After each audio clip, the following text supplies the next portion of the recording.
All right, and we're back. Code changing, Kelly. This is season 3, episode 3. And Julie is code changing. She. I don't even know what to think of this. What the heck? How you doing? Has your code never changed? I mean, I feel like I drip drop naturally. Oh my God. Why already? Why so early? Wow. All right. So this is where the show's going today. Okay. Okay. So yes, season 3, episode 3. Can you even believe we're this far in our recap of Difficult People? No. A show on Hulu. Basically the original show on Hulu. Thank you very much. Yeah. It's almost over. And not that we had anything to do with it, but we are recapping it. And I feel like it's our baby and we're almost done. Kelly, I'm going to do my best. And I know you're great at this through your PR work. A publicist to the stars, Kelly is. I think we're going to try by the end of it to maybe get some type of like a writer or one of the guest stars or no, stars rather of the show to come hang with us. So that'll be something. Yeah. Maybe. Okay, Maybe. Kelly, I want to start the show. I want to get right into this episode because we had Ruckle at her best. Oh my goodness, the great Jackie Hoffman was giving it to us. We have Nate in a band. I never noticed how cute as F his band name was because they were all restaurateurs. Yeah. You just had a lot of stuff. But before we do the episode, Kelly, if it's okay with you, actually, you could take it away. We are brought to you, as rickety as this show is, by ViridianRow.com. Kelly, take it away on what's a Viridian? ViridianRow.com. So Viridian Row is a sister-owned brand that started out online and now has their first brick and mortar store. The store has been open for about 6 months in Liberty Hill, Texas, which is just out northwest of Austin. So it's right outside of the big ATX. So if you're out and about for South by Southwest, definitely take a little road trip north and come and see them. They have like such cute stuff. It's handmade stuff. They refurbish antique furniture. They do graphic tees, movie quotes, as we talk about a lot, are their main they're the highlight of their inventory. It's really fun. It's saw something that they have at the store. Something that they have in the store. Some t-shirts. Really so yeah. Me and my sister always like spoke in movie quotes, and so these movie quote shirts are perfect for that. I love them. And then there's also like vintage stuff and. Fair notice, me and my brother used to talk in Freddie Prinze Jr. movie quotes, except for the most popular one. Except for, what's the one with Rachel Lee Cook? What's that one called? Oh, She's All That? Except that one. We were too cool. We had to do Down to You. We had to do Boys and Girls. You know, Down to You was the very first DVD I ever bought. Fun fact. I believe it. We're old as shit. Yes. If I were to think about my first cassette or CD, that is another show for another time. Yes, it is. The future of difficult podcasters. We're going to kind of like really start breaking into like, you know what? We're over 37 years old. Our backs are hurt. We're pissed off. I'm having a hard time sitting in this stool right now. So, and we were raised by like shows like Melrose Place and movies like Saint Almost Fire. So get used to it because that's the future. ViridianRow.com. Show them love because they're the only reason we do this shitty show. Okay, thanks. Kelly, what do you think? Season 3, episode 3. What were your thoughts? I mean, I think that there's no better place to go look for a power outlet than first walking into a church, having no luck, and then going to an AA meeting. I mean, why not? She is such. I mean, we love Julie, but she's our piglet. I mean, not piglet in a chubby way, because I'm a piglet myself. But she's just like just a selfish human being. Like, how could she do that? I mean, just selfish. Well, right? I mean, she made the most of the meeting, and it actually resonated with her that she feels like she is addicted to Marilyn. Oh, and her mother, yeah. Mm-hmm. She's addicted to her mom. So she calls her mom. What does she call it? The drink. The drink is calling when her mom calls. And who better to lead that AA meeting than Rosie O'Donnell? Which I love Rosie's character. Yeah, I liked her character because she said, Oh, well, actually, no, Julie was like, no, I'm good. Like, like I'm complete. Like I have a boyfriend. And then Mhm. it ended up being like, oh, that's no, he's gay. He's not your boyfriend. And then Julie's like, no, don't worry. My boyfriend is much more gay than him. Which is true. Arthur really, really is, which is so fun. A little more feminine. Mhm. Can I tell you that I think it is interesting that, and I hope I'm not doing this in vain. I actually had conversations with one of my roommates who had, um, dealt with, I guess, alcohol, like addiction, right? I was like, one time telling him I'm fascinated by, and I'm not trying to be in vain by any means, like I'm fascinated by the steps because although Julie in this episode kind of applied it to something else, they really do have some really good structural. Do I sound like I'm being mean about it? Like I'm like washing off No, the real. way that they go about getting over the addiction is, I mean, very helpful. And it's a lot of self-reflection, and it's looking into yourself to figure out why you are addicted to this substance. And, no, I, find it very fascinating that they've narrowed it down to such a structure that works, and Yeah, it works for a lot of people. And, although Julie was using it for a different means, I mean, the basics of it are pretty similar, to be able to take responsibility for yourself and why you feel the need to, give in to these, certain vices, right? With her sadly, vice being her mother. her mother. Sadly, ironically, the first time I started thinking about this was I used to be a pretty big Whitney Cummings fan. I feel like her humor has lost, I mean, a little during the pandemic, but I would hear her talk about all the steps and I was like, oh my gosh, this is so smart. And it would be so helpful because even if we don't have alcoholic addiction or an addiction of a substance, we really are addicted to things and lifestyles and so I was trying to find a way to say it without being rude and like passing it off like it's not a big Well, deal. no, it's definitely, there's an appreciation for the steps and the willpower that it takes to go through a program that way, and Mhm. like that. And I think that's what you mean, right? That is what I mean. Yeah, yeah, that's what I mean. Um, okay, and what are your thoughts on Marilyn and maybe people in your family or even just friends who it's nice because you like when you get codependent like that? Like, Mhm. I mean, I don't know. I was gonna ask you what you thought in regards to like you were this gal who was in your early 20s and you moved to LA. So you kind of cut a lot of any aspects of codependency because you literally up and put yourself in another city. Right. What does that feel like when you get back with people and codependency? Like does that happen naturally? Because I sometimes wonder about it myself. My 7 years in New York, it's like being in Well, I think we LA. just swapped family for work, right? So we became codependent on work, and then we became addicted to working a lot. And Oh, so I I wasn't a think good worker the whole time. no, I mean, I think you're a really good worker the whole time, but I think it's also a space filler for, the other things. Cause I think just, like the American culture in general, it's like work, work, work, work, work. Right. And I think that, you and I can kind of, take that to an extreme sometimes. And we have to kind of, I know I'm definitely recognizing it in myself to have to take a step back and actually, I look back, and although I was, technically like alone in LA with no family, nothing like that. I just had my friends, that I replaced my family with just working all the time. You're right. I remember board hopping, which is at the radio station running the switchboards, Hmm. um, on Thanksgiving.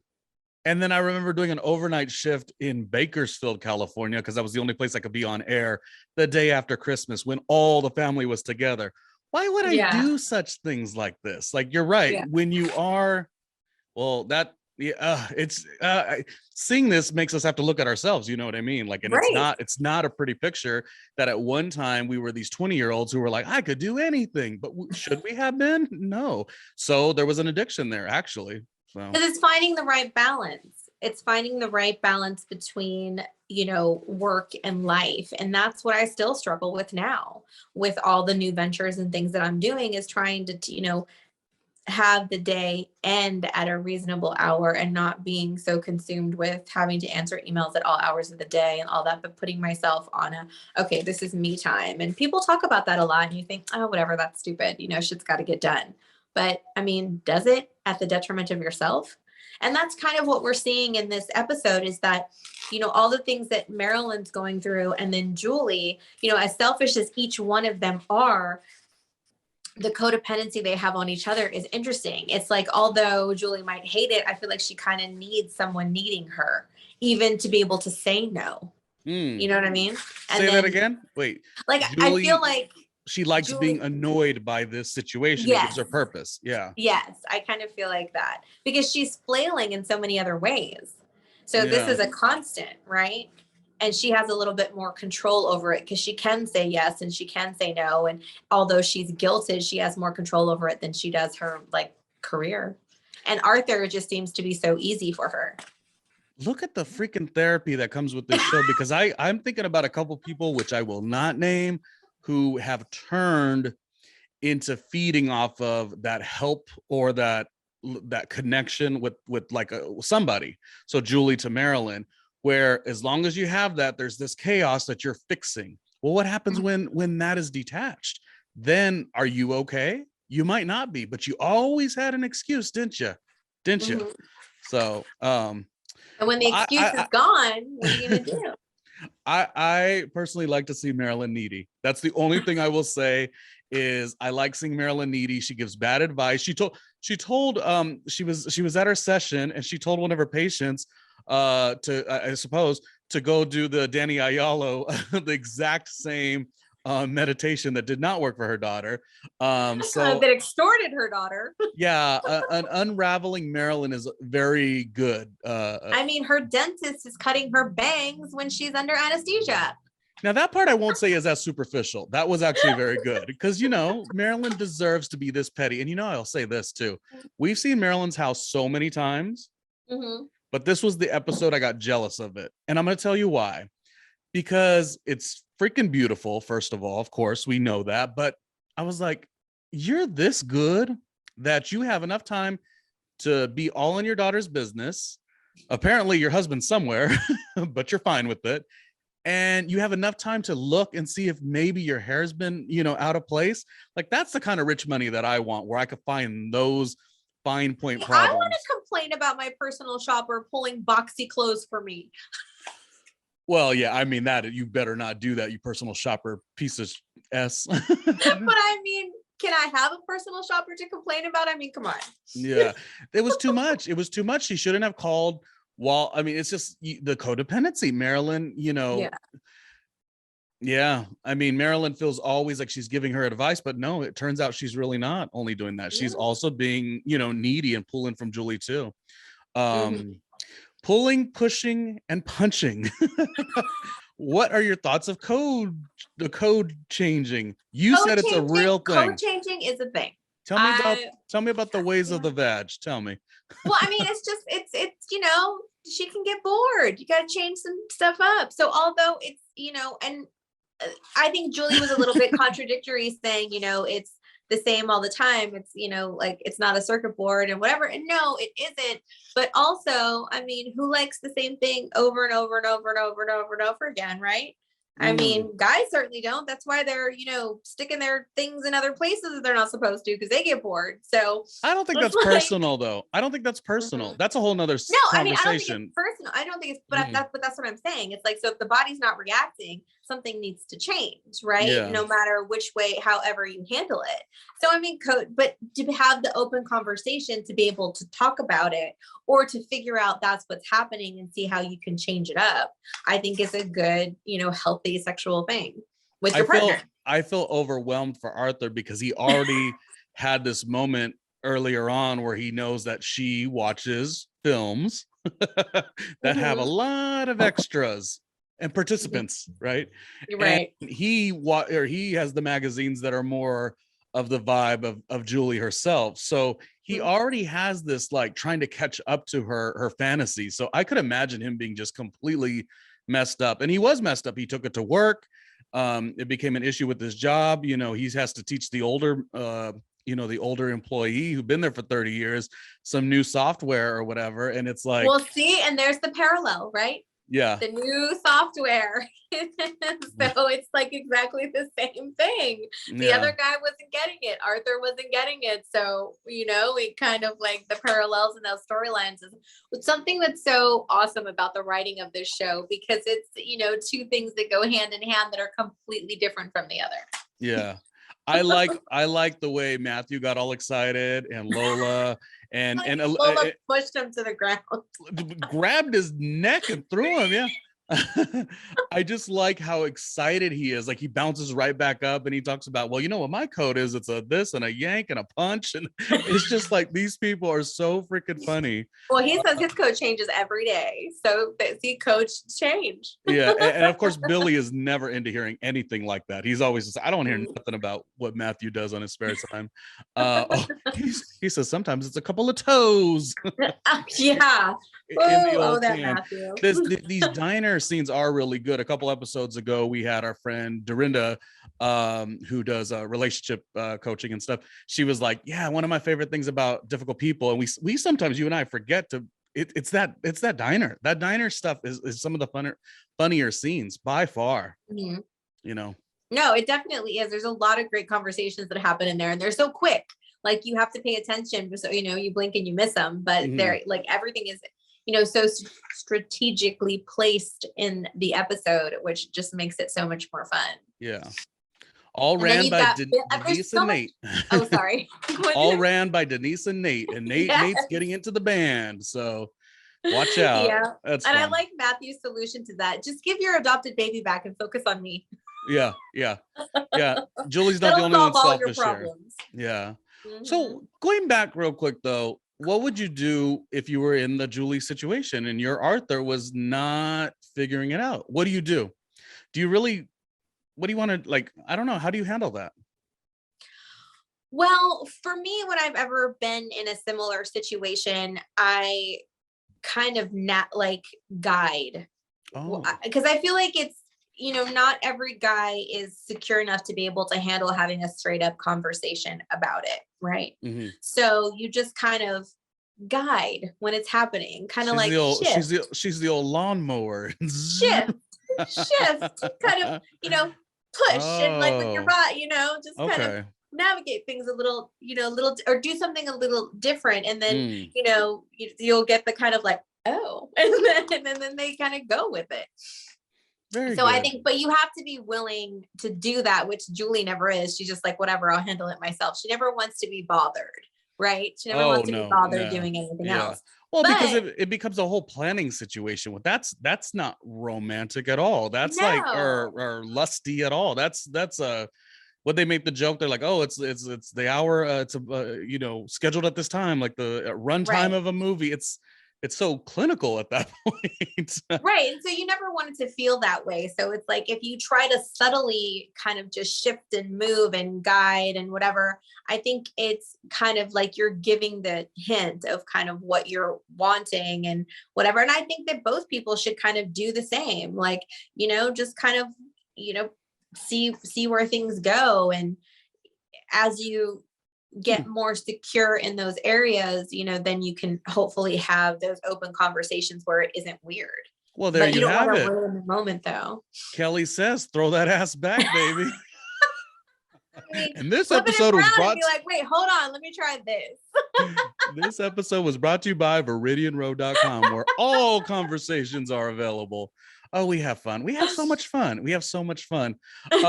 What are your thoughts on Billy connecting with Ruckel in such a way? Oh my gosh. It was just so much goodness with Jackie Hoffman. She's got the neighbor that's, completely not understanding of what's going on.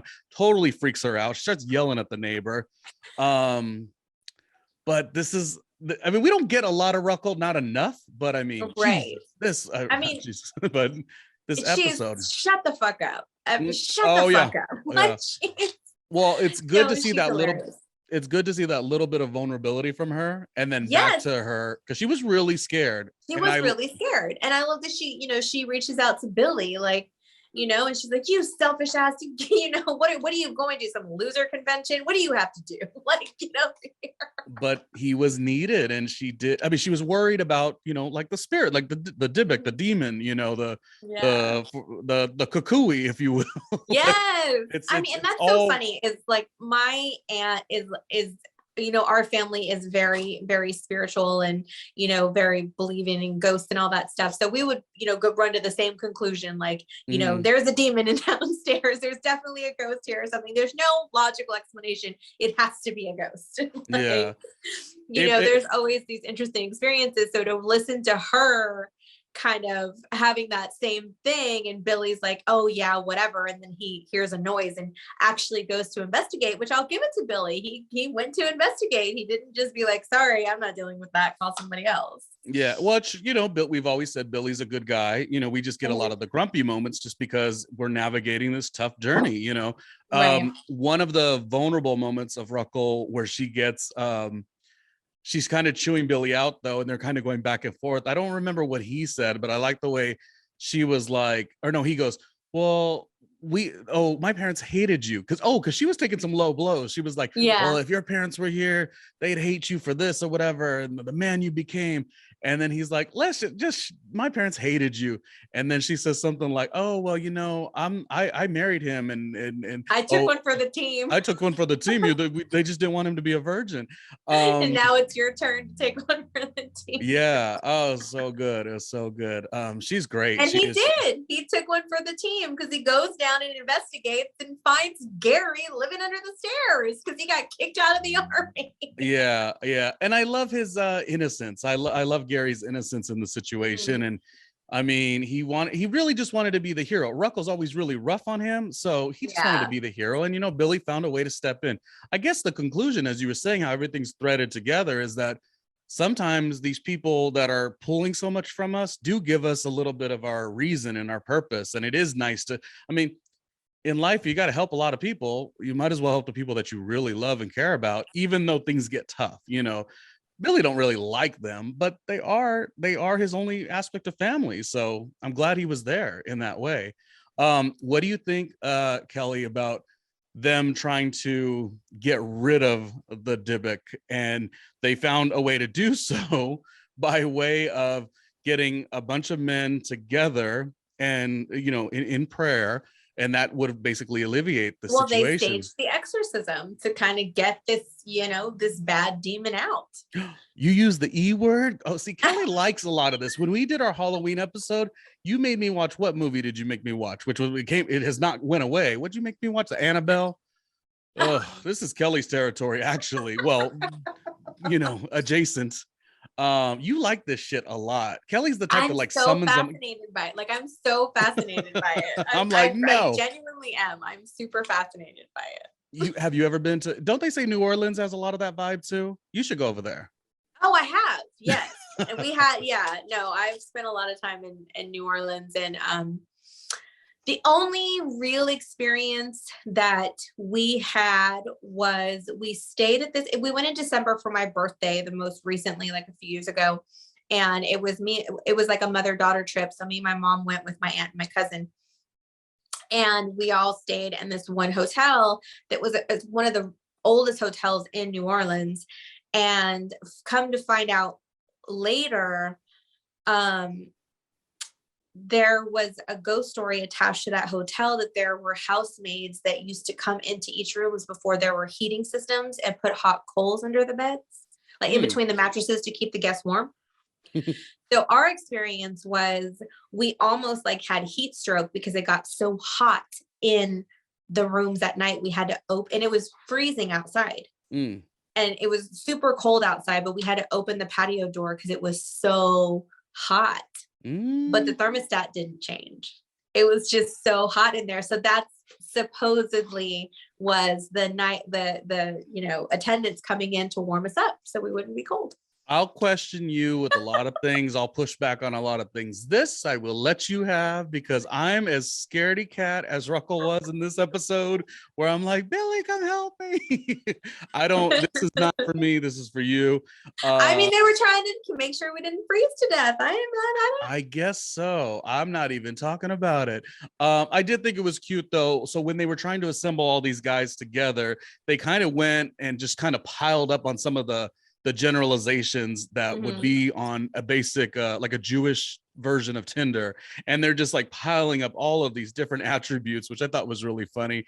And it's good to see them interact together and have fun like that and almost make really sarcastic jokes. I thought was pretty funny of a scene.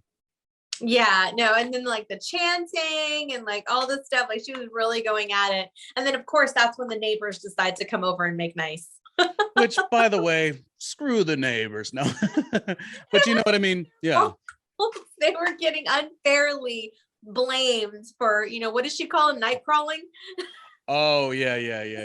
But I like that she was she's allowed to be nervous about all these things, so it makes sense. Yeah, it makes sense. No, absolutely. But Billy's like, no, it's okay, we're just like you, everything's okay. And they're like getting out of there so I just love the way all of the guys were there together and they were having their comparative stories, and it was such a scene. It was such a good scene, and it was a little similar, like you said, how everything's tied into all the other things that are going on in the episode. So it was great. Yeah, it was really. Oh, and you're right. Gary got to come in, more commotion. Yes. And the amazing father that, you know, he kind of never really is. So I say, you know what? Sometimes you got to lie a little bit to make it work, I guess. Yes. I mean, you know, what's a little white lie, right? If it's for the greater good, I don't know. But yeah. But you know, he was definitely very appreciative for, you know, for all that Billy did. And you know, the whole family was. And then they start fighting with each other. So Billy was like, okay, cool, I'm out. Y'all are fine. Thank you. No, thank you. No, thank you. I was like, what the fuck? You know, that's what I always say. The people that are grumpy and are mean, they have a lot of vulnerability back there. Don't think because someone's stern they don't have a good heart. You know, that's what it is. That's true. What did you think about the moment where Julie had to kind of cut off Marilyn, and Rosie O'Donnell's character Vanessa was like, what's the worst that could happen? And then it caused this kind of snowball where something did really, you know, something did. I mean, I guess she got a heart attack. Yeah, no, she ends up in the hospital because, you know, it's the worst that can happen. And it's so funny. And it was so relatable for me because I feel like, you know, growing up, you know, in a Hispanic family, the way that I did, we grew up and were raised Catholic. So there's always that Catholic guilt that our parents always used to throw at us, right, when we were younger. And so I feel like that's what it is. And that, for me, you know, anytime I got like roped into doing something or asked to do something when it was along those similar lines of what Julie and Marilyn are going through, it was always those guilt trips. Oh, well, you're going to regret this and you're going to regret it when I'm gone, and all these things that, you know, you hear from your parents. And then it would be just my luck at the time. I'm like, no, I would be in the same situation, like running to the hospital. I was just kidding. It's interesting in the aspect of that happening to a, well, not child, but Julie, to a parent, because I think in some ways we don't even realize this. I'm not a parent, and I'm thinking in my head, I'm like, there's got to be a time where our parents, I mean, I can't speak for you, but have had to let us sort of go too, rather than be the comforting, you know, let's say we're trying to extract, you know, that support or that dependency. You see it all the time. Parents have to make those hard decisions where they have to just like, you know, fly bird fly, you know, and you're going to go where you're going to go. But it's weird when it comes to the kid with the mother, you can feel just as odd, but then you start to like have all these calculations of like, I mean, I don't want to say anything like life's too short, but you know what I mean? You do really think like, you know, I think there's been a couple family gatherings in my family where one of the drunk uncles or drunk aunts or somebody, I'm not calling anyone drunk, but I'm saying like there has probably been an occasion where somebody, you know, starts spouting something out and you're like, is it to cause of concern, or they're a grown up, but like you just never know. And I think that's why I felt so bad for Julie, because she tries to do it and all of a sudden the bottle calls and then the Yeah. bottle ends up getting a heart attack.